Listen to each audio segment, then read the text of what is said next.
come together as two organisations just very recently, a community health services provider and a acute foundation trust.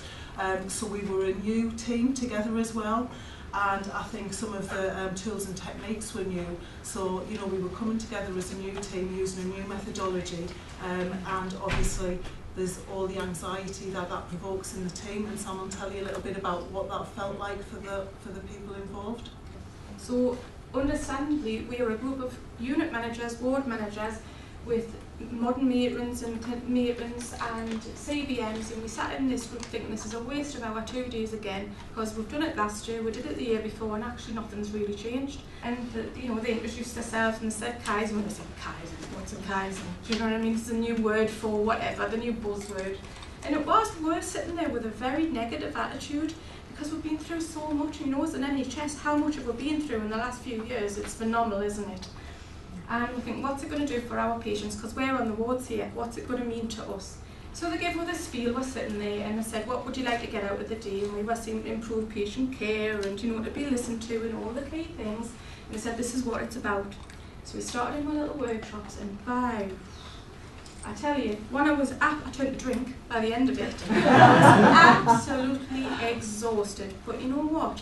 I felt an energy. I felt, even though this is something that's going to change here, I felt as if I was being listened to for the first time. It wasn't about what they wanted and what the trust wanted or what the community wanted. It was about, what do you want for your patients? We're being listened to, we're saying, no, this doesn't work, that doesn't work, we're changing that just because of this and that.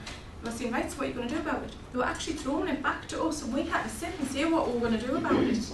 And that was very daunting, because we'd never been given that before, ever. And the set off from our groups, this is a key group, one of them sisters there is a very resistant sister. She was the leader of the house. Like, championing, come on, let's go. And she was, I want to go back and do it now, can we do it now? You know, this is what we're like. And at the end of the 2 days, I'm saying I took the drink because I got the worst project anymore. They said, so how are you feeling? Well, we went in there with this, we're like that. You know, it really energised, and it was something I can't even explain. You had to be in the room to feel how the buzz, it left me with the buzz. So obviously then we want to remeasure and see, have we actually made a difference with what we've done. And God, we were dead excited because we have made a difference. We had a 63% reduction in the number of boarders from when we started the project. A 7.8% increase in the number of patients actually managing to get home before lunchtime. And the documentation saved 46% of time taken, releasing 30 minutes per patient admitted for staff to care for patients.